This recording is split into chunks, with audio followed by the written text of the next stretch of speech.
normalizer of an element of a group.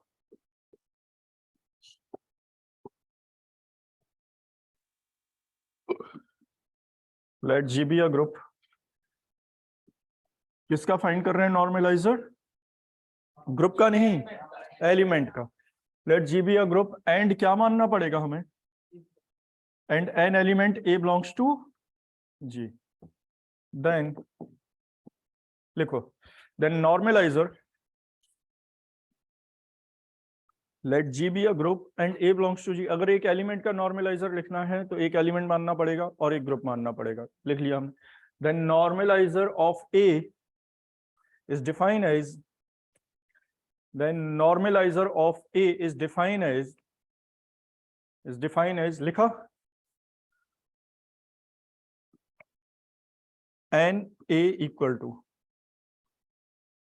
x belongs to G such that x, अब ये पहले समझ लो, ज्यादा अच्छी तरह से समझ पाओगे डेफिनेशन. सपोज ये एक ग्रुप है और ग्रुप का एक एलिमेंट हमने क्या लिखा? A. अब ये ग्रुप ये मान के चल रहे हैं हम कम्यूटेटिव नहीं है, तो इसका मतलब ये है क्या कि कोई भी एलिमेंट, कोई भी दो एलिमेंट कम्यूट नहीं होंगे. कोई भी मतलब एवरी टू एलिमेंट के लिए कह सकते हो क्या कि दो एलिमेंट कोई भी कम्यूटेटिव नहीं है? ऐसा नहीं कह सकते हम.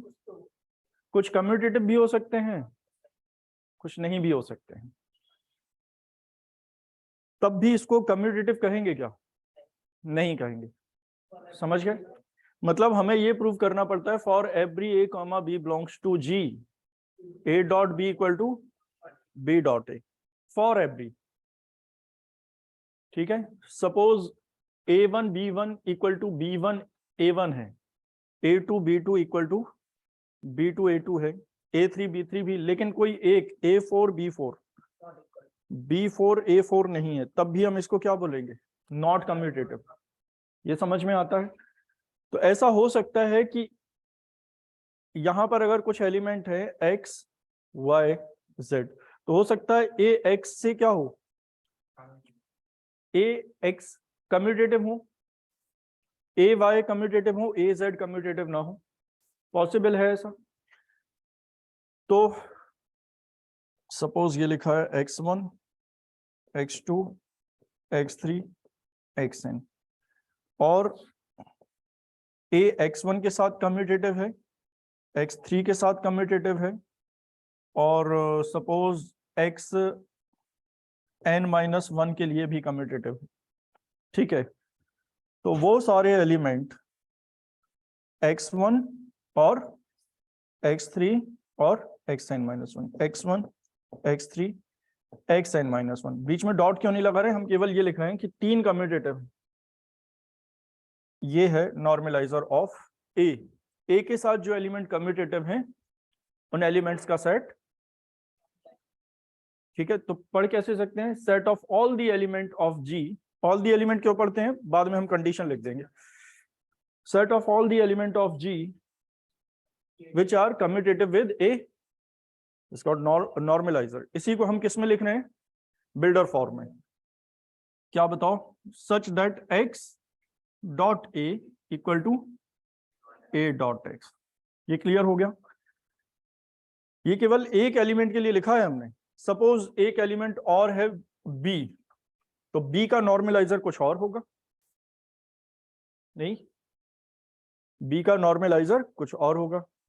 सपोज ये ग्रुप कम्यूटेटिव है, तो हर एक एलिमेंट कम्यूट करेगा A से, तो क्या हो जाएगा? कम्यूटेटिव होगा A के साथ. तो क्या नॉर्मलाइजर ऑफ A और G बराबर नहीं हो जाएंगे?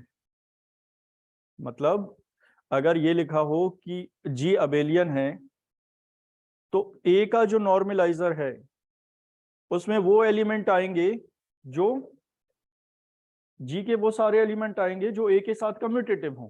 और अबेलियन में तो सारे ही एलिमेंट A के साथ कम्यूटेटिव होंगे, इवन A खुद A के साथ. ए तो ए के साथ कम्यूटेटिव होता ही है, उसके बाद जितने भी एलिमेंट हैं वो सारे आ जाएंगे, तो क्या ये पूरा जी बन जाएगा? समझ गए होगे? तो ये क्लियर हो गया। इसके नीचे चाहो तो थ्योरी में लिख लेना इसको पढ़ते कैसे हैं, दैट इज, ये नोट कर लिया, ये बिल्डर फॉर्म में है। बाकी तुम लोग जो इसमें अपने हिसाब से जैसे लिखना चाहो, जैसे याद कर सको लिख लेना। कुछ एलिमेंट जैसे हमने ले लिए वाइट कलर से, कुछ ग्रीन कलर से, उसमें से हम ये मान रहे हैं वाइट के साथ ए क्या है, कम्यूटेटिव, तो वाइट वाले सारे एलिमेंट किस में आ जाएंगे, normaliser of A. B element का नॉर्मलाइजर निकालेंगे तो वो कुछ अलग ही होगा, क्योंकि बी एलिमेंट का नॉर्मलाइजर क्या होगा, वो एलिमेंट्स जो बी के साथ कम्यूटेटिव होंगे। समझ गए? और ये भी क्लियर हो गया होगा कि अगर अबेलियन है ग्रुप तो फिर नॉर्मलाइजर कोई डेफिनेशन है ही नहीं, वो जी ही नॉर्मलाइजर है, कुछ नया नहीं है। फिर क्लियर हो गया? तो इसके नीचे लिखो that is set of all the element of G, set of all element of G, fast लिखो जरा, set of all elements of G, set of all element of group G which are commutative with a।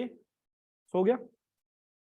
ठीक है, अगली line से लिखना, ये लिखें या लिख लिया है सभी? Set of all element of group G which are commutative with a। Clear? अच्छा, दैट इज मतलब ब्रैकेट में लिख लेना कुछ, ये जरूरी नहीं है हम एग्जाम में लिखें, इससे हम लैंग्वेज समझ लेंगे। That is set of all the element of G, G के वो सारे element which are commutative with A. If, अगली लाइन से लिखो, if G is abelian, abelian का मतलब कम्यूटेटिव है, अबेलियन या कम्यूटेटिव ग्रुप एक ही बात होती है। Then normaliser of A that is N A equal to G. समझ गए होगे शायद नॉर्मलाइजर कोई, और ये देख रहे होगे हर बार हम क्या कर रहे हैं, वही 5-6 प्रॉपर्टी पे काम कर रहे हैं, 5 प्रॉपर्टी पे अभी तक, चाहे रिंग पढ़ी हो हमने या फील्ड, इंटीग्रल, डोमेन, कुछ भी। अगला करें, तो यहां देख रहे हो, अगर इसमें हम दिखाएं तो ये वाला सेट,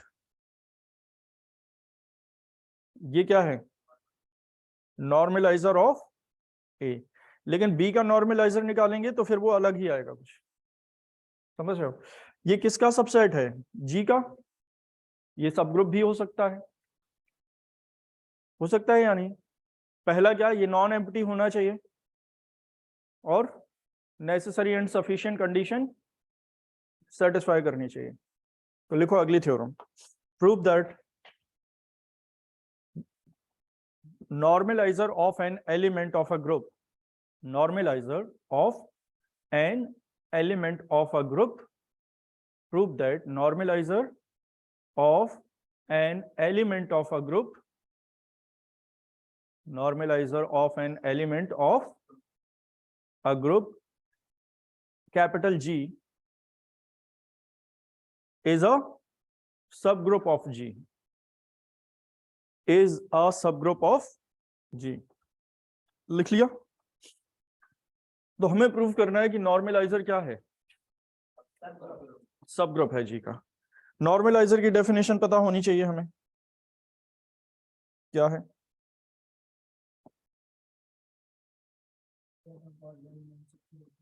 और क्या पता होना चाहिए?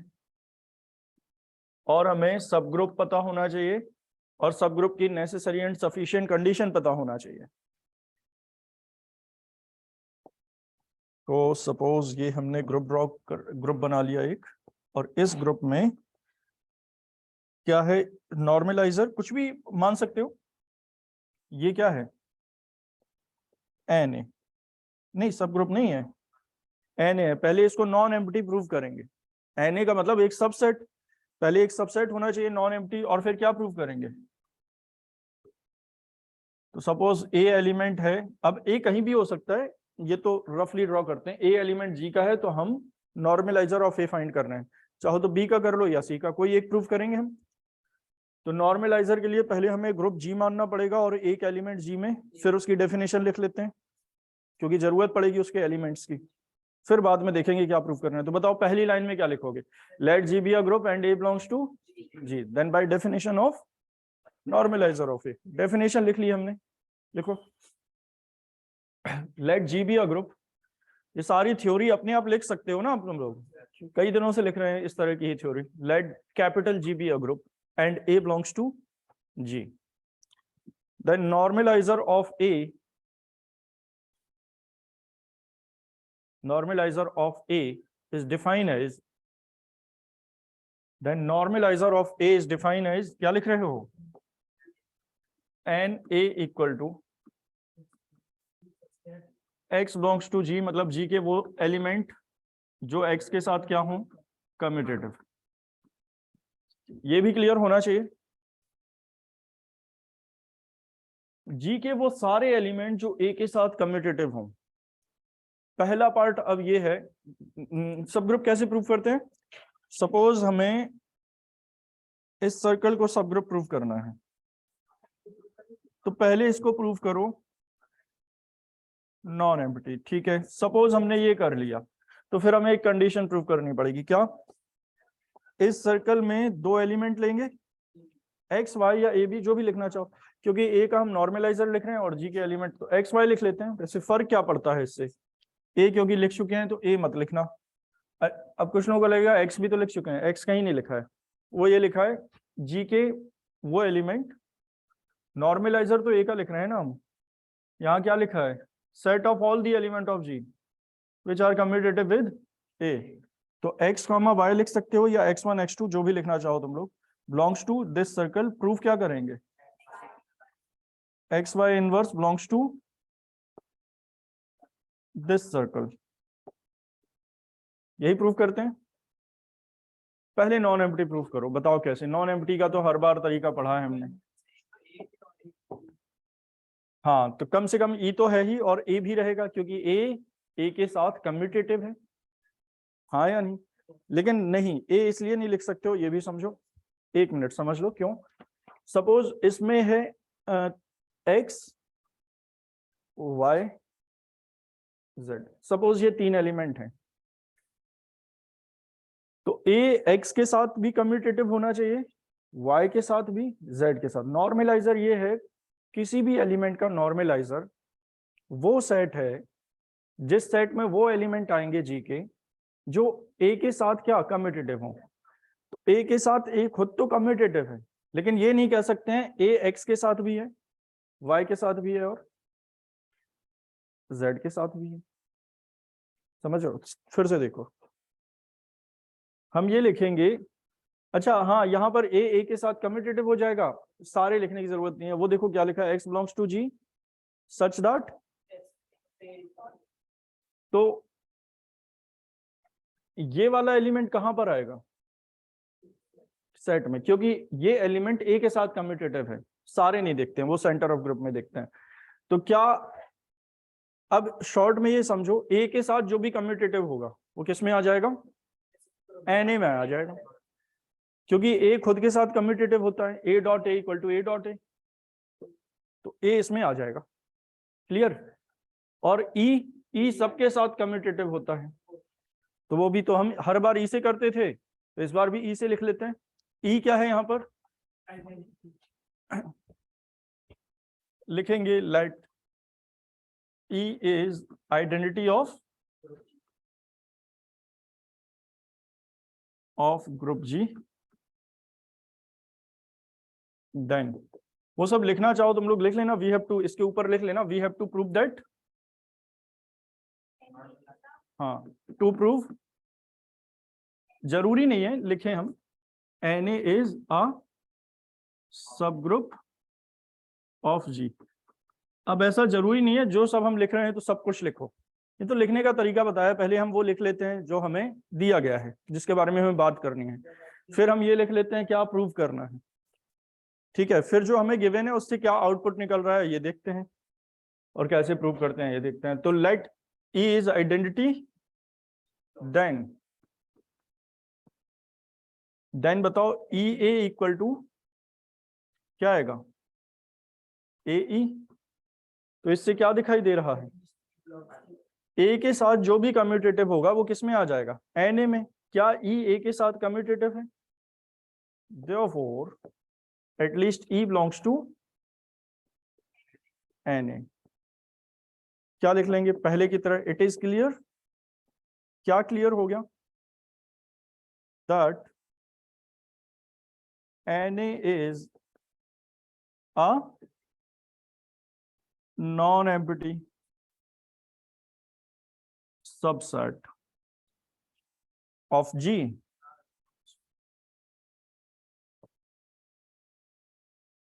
subset of G। नाउ अब एक बचा हुआ पार्ट और है, हर बार यही थ्योरी लिख लेते हैं। Now it remains to prove, क्या एक लाइन प्रूव करने को और रह गई है, क्या है वो लाइन बताओ गार्गी, क्या लिखेंगे। For every A comma B नहीं लिखो तो ज्यादा अच्छा है, क्योंकि ए हमने नॉर्मलाइजर में लिख लिया है। तो x1 x2 लिख लो या xy लिख लो, ठीक है xy लिख लेते हैं। For every x comma y belongs to Na, ठीक है। x y inverse x dot y inverse belongs to Na, यही प्रूव करना है। कैसे प्रूव करते हैं, ये लेकर चलेंगे और वो प्रूव करेंगे, और हर बार हम ये देखते हैं इससे क्या आउटपुट निकल सकता है, पहले ही निकाल लो, ठीक है। तो बताओ क्या लिखोगे,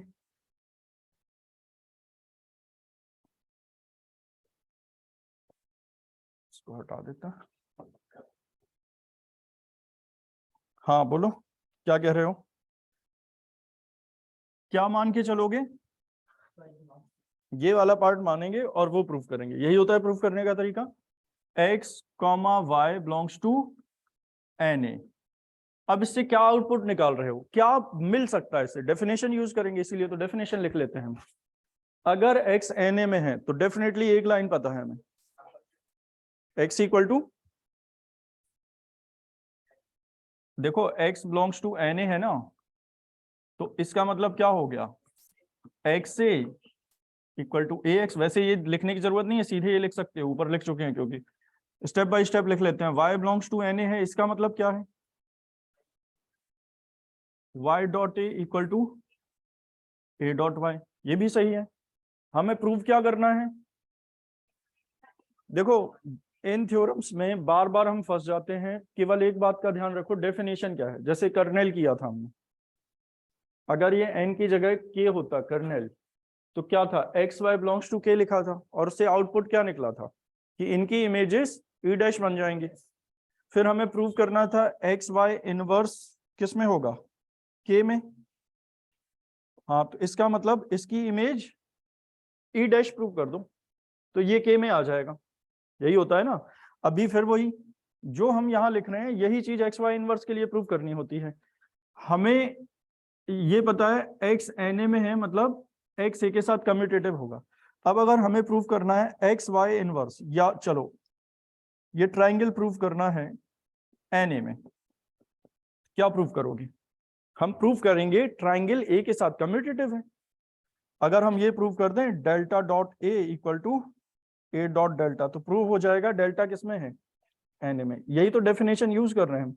अब अगर हमें प्रूव करना है एक्स वाई इनवर्स Na में है, सिंपल है, एक्स वाई इनवर्स ए के साथ कम्यूटेटिव होना चाहिए। मतलब क्या लिखेंगे बताओ,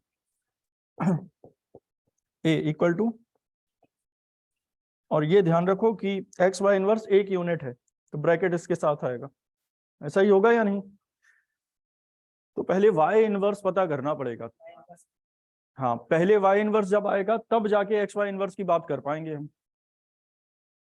मतलब पहले जब वाई इनवर्स Na में होगा तब जाके एक्स वाई इनवर्स की बात कर पाएंगे। तो पहले वाई इनवर्स बताओ कैसे आएगा Na में, y इनवर्स का मल्टीप्लाई राइट साइड से राइट। फर्स्ट वी प्रूव, क्या वी हैव टू प्रूव क्या, y inverse belongs to Na। पहले इनवर्स पता करना पड़ेगा, तब जाके इनका प्रोडक्ट कर पाएंगे हम। अब बताओ y इनवर्स Na में कैसे प्रूव कर सकते हो। अगर हमें किसी तरह ये लाइन मिल जाए ए डॉट वाई इनवर्स या Y inverse dot A equal to A dot Y inverse, तो हम कह सकते हैं वाई इनवर्स भी किसमें है? चलो बताओ कैसे करोगे? Y inverse का multiply right side से लेफ्ट साइड से इस वाली में, सेकंड इक्वेशन में या फर्स्ट में? Y वाले वाई वाली इक्वेशन में। वाई इनवर्स करना है तो वाई वाली इक्वेशन में ही करेंगे। मतलब क्या हो जाना चाहिए? y बिलोंग्स टू na से, ये समझ में आया? ये हाँ सर किसको सॉल्व करोगे? We have y dot a equal to, A dot इससे ही y इनवर्स मिल सकता है, x से तो मिलेगा नहीं। बताओ क्या करना पड़ेगा? पर right से multiply एक बार लेफ्ट से मल्टीप्लाई कर दो, तो लेफ्ट से मल्टीप्लाई करोगे तो y इनवर्स हट जाएगा।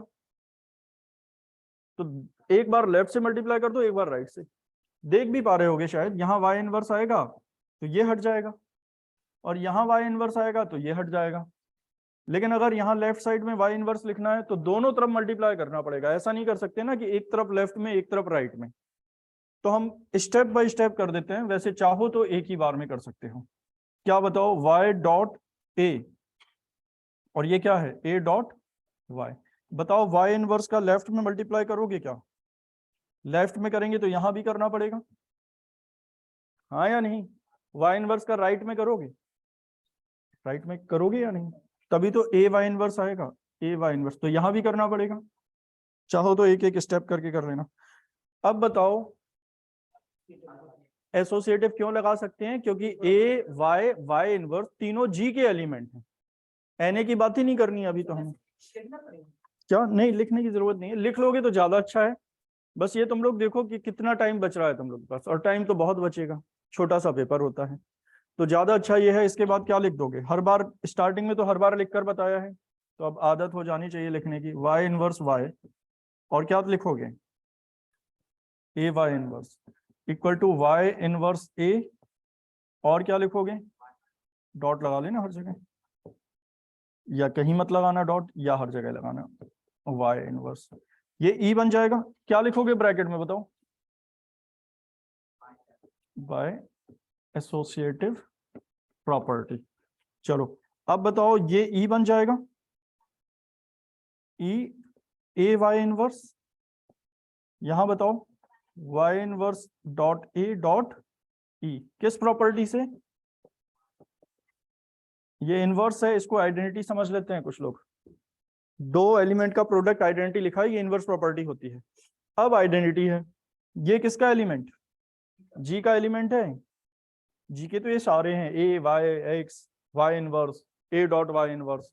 बताओ क्या आएगा? A y inverse equal to y inverse a by identity. समझ पा रहे हो? ये इससे क्या दिखाई दे रहा है? वाई इनवर्स ए के साथ कम्यूटेटिव है, therefore Y inverse belongs to N. अगर किसी ने ये याद रखा तो वो भूल जाएगा कि वाई इनवर्स प्रूव करना है। हमें तो ये पता है ना कि हमें क्या प्रूव करना है, एक्स वाई इनवर्स। तो पहले वाई इनवर्स जब तक पता नहीं होगा तब तक एक्स वाई इनवर्स नहीं कर सकते हैं, पहले इनवर्स की बात करनी पड़ेगी हमें। अब हमें पता चल गया कि वाई इनवर्स किसमें है, तो क्या एक्स इनवर्स भी होगा? बिल्कुल होगा। तो फॉर एवरी के लिए फाइंड कर लेते हैं हम, हर एक एलिमेंट का इनवर्स। जैसे वाई के लिए प्रूव किया है वैसे एक्स के लिए भी कर सकते हैं पहली लाइन से। अब कौन बताएगा? अब हमें प्रूव करना है क्या? चलो पहले ये बताओ तुम लोग क्या प्रूव करना है? एक्स वाई इनवर्स किसमें?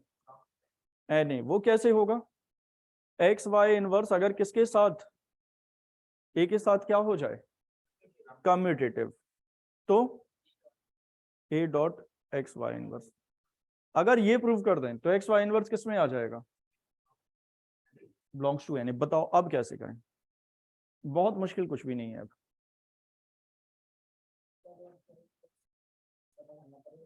हाँ मतलब नहीं, एक्स वाई इनवर्स ही तो पता करना है एन ए में, पहले नहीं, यही प्रूव करना है, फाइनल यही प्रूव करना है। वाई इनवर्स इसीलिए पता किया है। तो एक्स वाई इनवर्स ये किस इक्वेशन से कर सकते हैं, फर्स्ट से या सेकंड से? सेकंड से तो वाई इनवर्स पता चल गया हमें। अब हमारे पास तीन इक्वेशन है, 1 2 3, हाँ या नहीं? इसका यूज तो किया ही नहीं है अभी हमने। x dot A equal to A dot X है। अब देखो तुम लोग मल्टीप्लाई करके कैसे कर सकते हैं। किसका मल्टीप्लाई कर सकते हैं, वाई इनवर्स का कर सकते हैं या नहीं?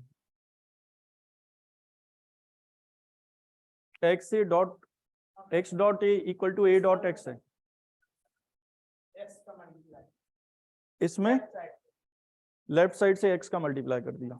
ए और एक्स हो जाएंगे कम्यूटेटिव। हाँ, या तो फिर वहां वाई इनवर्स का कर दो, तब भी वही है। हाँ या नहीं? तो ये क्लियर हो गया, पहले वाई इनवर्स क्यों प्रूव करना पड़ा। अब इसको कंटिन्यू कर रहे हैं हम। या तो देखो, मल्टीप्लाई उसका ही कर सकते हो जो सेट में हो, एक्स भी है वाई इनवर्स भी है, तो या तो उसमें वाई इनवर्स का कर दूं या फिर इसमें एक्स का। तो बताओ तुम लोग क्या इसमें एक्स का करने वाले हो? लिख लेना मल्टीप्लाइंग बाय,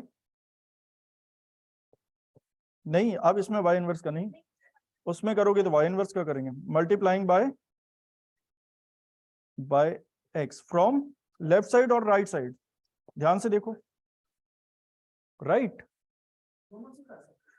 लेफ्ट कर लो तब भी आ जाएगा, राइट मतलब, क्योंकि जो लोग वाई इनवर्स से पहले लिख रहे हैं उन्हें लग रहा होगा कि लेफ्ट से करना चाहिए। ठीक है, किसी भी तरह कर लो।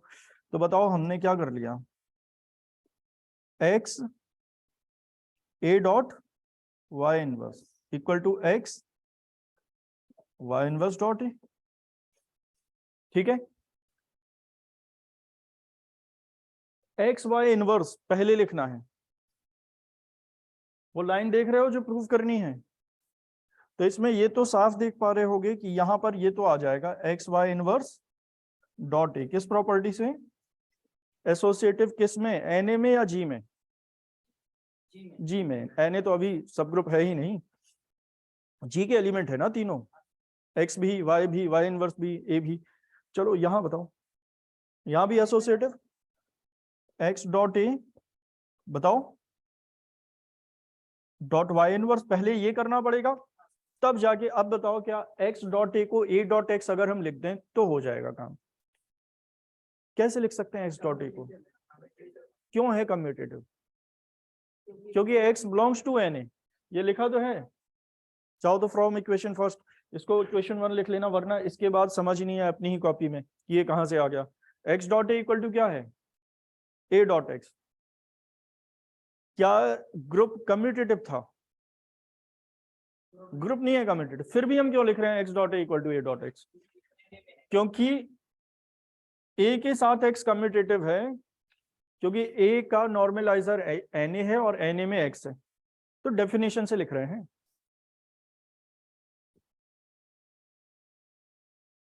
क्या यहां कम्यूटेटिव लिख सकते हो एक्स डॉट वाई इनवर्स को वाई इनवर्स डॉट एक्स? ये सारी चीजें शायद नहीं लिख सकते हम, समझ रहे हो? तो समझ पाओगे कैसे लिख रहे हैं? और अगर नहीं समझ पा रहे हो तो ज्यादा अच्छा ये है पहली वाली इक्वेशन में मल्टीप्लाई कर लेना। ठीक है, बताओ अगले स्टेप में क्या लिखने वाले हैं, लिख देते हैं यहाँ वरना तुम लोग समझ नहीं पाओगे। We have X dot A equal to A dot X, ये पता है हमें, देखो वो पहली इक्वेशन देख रहे हो। ठीक है, लिखो इसमें, बताओ ए डॉट एक्स आ जाएगा dot Y inverse equal to x Y inverse dot ए, तो पहले से लिखा था, फिर से associative x dot sorry a dot x dot Y inverse equal to x dot Y inverse dot a. A के साथ क्या ये एलिमेंट कम्यूटेटिव है? Therefore x dot Y inverse belongs to N a. Prove हो गया क्या?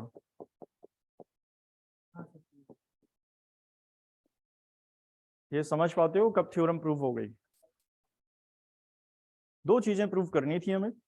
देख रहे हो सब ग्रुप की बहुत सारी थ्योरम प्रूव की है हमने, सबसे ज्यादा थ्योरम इसी पर है, सबसे ज्यादा थ्योरम। तो क्लियर हो गया होगा। इस तरह की थ्योरम एक बार रिवाइज करने की जरूरत होती है तो रिवाइज कर लेना। वैसे अगर स्टेप बाय स्टेप सब कुछ कनेक्ट कर रहे हो तो फिर कुछ रिवाइज करने की जरूरत नहीं है, क्योंकि पहले हमने क्या लिखा, ए एक एलिमेंट, जी एक ग्रुप, एक एलिमेंट, तो डेफिनेशन लिख ली हमने नॉर्मलाइजर ऑफ ए की। फिर हमें क्या प्रूव करना था, सब ग्रुप है, तो सब ग्रुप के लिए पहले नॉन एम्प्टी प्रूव करेंगे। और नॉन एम्प्टी के लिए पहला काम क्या करोगे, पहला काम ये कि ए के साथ कम से कम एक एलिमेंट मिल जाए जो कम्यूटेटिव हो। ई सबके साथ कम्यूटेटिव होता है तो ए के साथ भी कम्यूटेटिव होगा, और डेफिनेटली ए होगा जी में। ई होगा जी में, तो E belongs to N A आ गया क्योंकि ई ए के साथ कम्यूटेटिव है। Now it remains to prove, हमने लिखा जो भी लाइन प्रूव करनी है, उससे हमने लिखा एक्स वाई एन ए में है। अगर एक्स एन ए में है मतलब ए के साथ कम्यूटेटिव, वाई एन ए में है तो वाई ए के साथ कम्यूटेटिव। बाद में हमें प्रूव करना है एक्स वाई इनवर्स ए के साथ कम्यूटेटिव होगा, तो पहले वाई इनवर्स की बात करनी पड़ेगी। तो वाई इनवर्स हमने पता कर लिया, वाई इनवर्स ए के साथ कम्यूटेटिव है। बाद में एक्स का मल्टीप्लाई करके, एक साथ नहीं कर सकते हो ना, जब तक वाई इनवर्स नहीं आता तो एक साथ नहीं कर सकते थे हम। क्लियर हो गया होगा शायद। लिखो सेंटर ऑफ ग्रुप। सेंटर, अच्छा जैसे हमने रिंग पढ़ी है, तो रिंग का मतलब रिंग नहीं है, रिंग भी ऐसे ही ड्रॉ करेंगे हम। रिंग तो एक सेट है, सेंटर लिख रहे हैं तो इसका मतलब ये मत समझ लेना कि रिंग वो ग्रुप का सेंटर, सेंटर भी एक सेट है। ये डेफिनेशंस हैं, ठीक है, वरना फील्ड को फील्ड समझ रहे हो, रिंग को रिंग समझ रहे हो, और ग्रुप को ग्रुप समझ रहे हो, एक कलेक्शन केवल नहीं। ग्रुप ग्रुप नहीं होता है, मतलब वो ग्रुप जो डिक्शनरी में पढ़ा है हमने। जैसे कुछ लोग सेट की डेफिनेशन में ही बोल देते हैं group of elements. Set group of elements कैसे हो सकता है? एक सेट ग्रुप बनता है, जब तक सेट नहीं पता है ग्रुप कैसे पता चल जाएगा? मतलब कलेक्शन की जगह ग्रुप नहीं यूज कर सकते हम मैथ्स में कि group of elements is set. चलो क्या लिख रहे हो? Centre of a group. पहले ये बताओ सेंटर कौन सा है, फर्स्ट और सेकंड? सेकंड नहीं है, क्यों? पहली वाली होती है? दोनों दोनों होती हैं, घर पे जाके सर्च करना गूगल पे। नहीं, दोनों का सही मतलब होता है, तो ब्रिटिश और अमेरिकन में स्पेलिंग, हाँ हाँ, जैसे प्रोनाउंसिएशन में अलग अलग होते हैं। तो centre of a group, of a group लिख लेना, ऑफ अ ग्रुप। हम लोग अभी तक डेफिनेशन की स्पेलिंग गलत लिखते आए थे, और सेंटर मतलब सब नहीं, शायद किसी दिन इसी बैच में बताया था, डेफिनेशन में ए लिख रहे थे बहुत सारे बच्चे। डेफिनेशन अभी भी ए लिखते हो, एन ए लिखते हो? एन ए नहीं होता है क्या?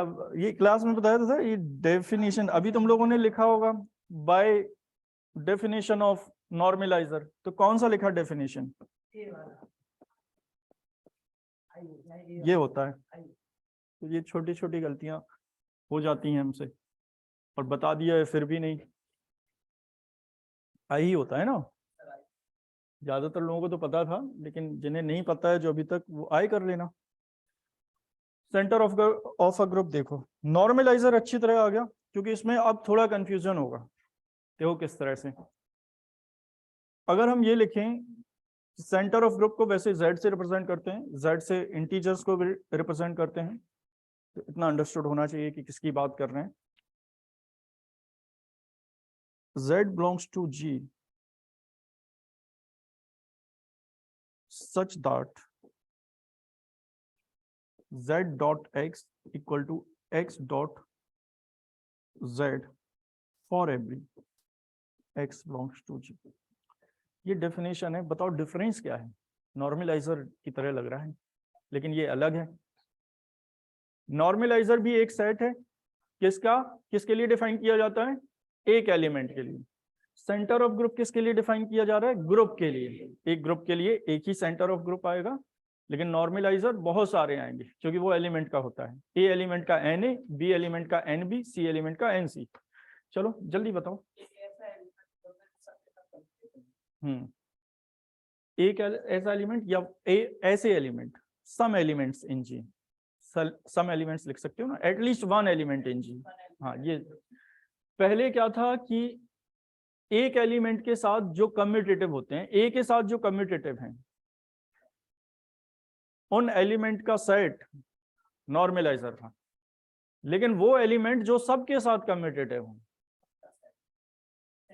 अब ऐसे देखो, अब ऐसा लगेगा ये तो अबेलियन है। क्या हर एक एलिमेंट, ये इस तरह से ज्यादा अच्छी तरह से समझ पाओगे। देखो फिर डेफिनेशन बाद में लिखाएंगे, पहले ये अच्छी तरह समझ लो। सपोज कुछ एलिमेंट हैं A1, A2, A3, dotted A4, AN, X1, X2, X3, X4, Xn। तो ऐसा हो सकता है कुछ एलिमेंट के साथ कम्यूटेटिव हो, जैसे अभी हमने नॉर्मलाइजर के लिए पढ़ा था। अब बताओ A अगर X1 के साथ कम्यूटेटिव है, A अगर X3 के साथ कम्यूटेटिव है, A अगर X4 के साथ कम्यूटेटिव है, मतलब A के नॉर्मलाइजर में 3 एलिमेंट आ जाएंगे। ये तो नॉर्मलाइजर हो गया, ठीक है। अब अगर A2 X2 के साथ कम्यूटेटिव है और A2 X4 के साथ भी कम्यूटेटिव है, तो इसके नॉर्मलाइजर में क्या आ जाएंगे? 2 एलिमेंट। अब अगर A3 XN के साथ कम्यूटेटिव है ओनली, ठीक है, ये क्लियर हो गया, ये नॉर्मलाइजर था। अब हम ये लिख रहे हैं,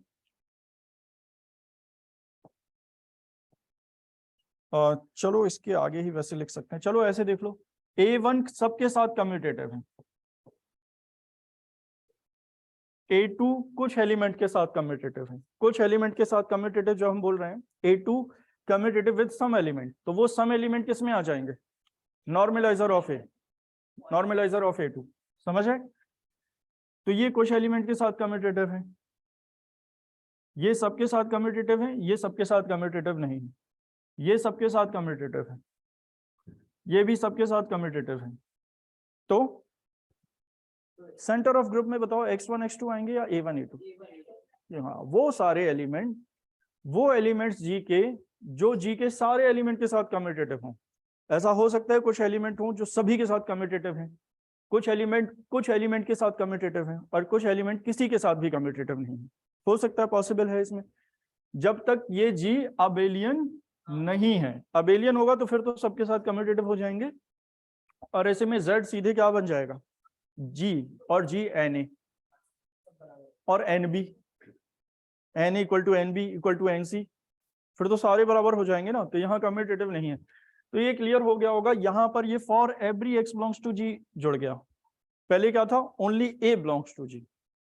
पहले क्या था? A बिलोंग्स टू G के लिए A फॉर एवरी नहीं था, Na equal to X belongs to G such that, दोनों डेफिनेशन अलग हैं, बहुत सिमिलैरिटी लगती है इसमें, लेकिन दोनों अलग हैं। इसमें A के साथ जो कम्यूटेटिव हैं वो एलिमेंट आ रहे हैं, और सेंटर ऑफ ग्रुप में जो एलिमेंट सबके साथ कम्यूटेटिव हैं वो आ रहे हैं। समझ गए? इसका मतलब सपोज सेंटर ऑफ ग्रुप में सपोज आ गया X Y Z, तो इसका मतलब पता है, normaliser of X capital G बन जाएगा, क्योंकि X वो एलिमेंट है जो सभी के साथ कम्यूटेटिव है G के एलिमेंट के साथ। Y कौन सा एलिमेंट है? जो सबके साथ कम्यूटेटिव है। इसका मतलब क्या ये कह सकते हो NX equal to NY equal to NZ equal to G। समझ पा रहे हो? तो डिफरेंस समझ आ गया होगा शायद। इसको कल डिटेल में करेंगे क्योंकि थोड़ा टाइम लेने वाला क्वेश्चन है। वैसे करना चाहो तो कर लेना, डेफिनेशन समझ आ गई। ये भी सब ग्रुप होता है एक, प्रूव करने का तरीका बिल्कुल वही है, फिर भी कराएंगे जरूर, करके लाओगे तो भी कराएंगे, तो ट्राई कर लेना, कोई डाउट पूछ पाओगे। वही Z एक सब ग्रुप है G का, जैसे Z नॉर्मलाइजर था ना, ये Z हो गया, E होगा कम से कम। E क्यों होगा? क्योंकि E सबके साथ कम्यूटेटिव है। वो एलिमेंट जो सबके साथ कम्यूटेटिव हैं वो किसमें आ जाएंगे? सेंटर ऑफ ग्रुप में। समझ आ गया? तो ये तो समझ रहे होगे तुम लोग, नई नई डेफिनेशन ऐड होती जा रही हैं और पिछली डेफिनेशन रिमूव होती जा रही हैं। नहीं है क्या ऐसा? मतलब दिमाग से हाँ कह रहे हो? हाँ सर, बड़े कॉन्फिडेंस से, हाँ ऐसा ही हो रहा है। कुछ बच्चों के साथ तो हो रहा होगा ना ऐसा, तो उसके लिए क्या करना पड़ेगा? रिवीजन। कहाँ तक कर लिया है तुम लोगों ने? परसों टेस्ट देने वाले हो शायद। कल हम तुम लोगों से एक क्वेश्चन पूछेंगे कि टेस्ट संडे को लें या नेक्स्ट संडे को लें। कल पूछेंगे, कल।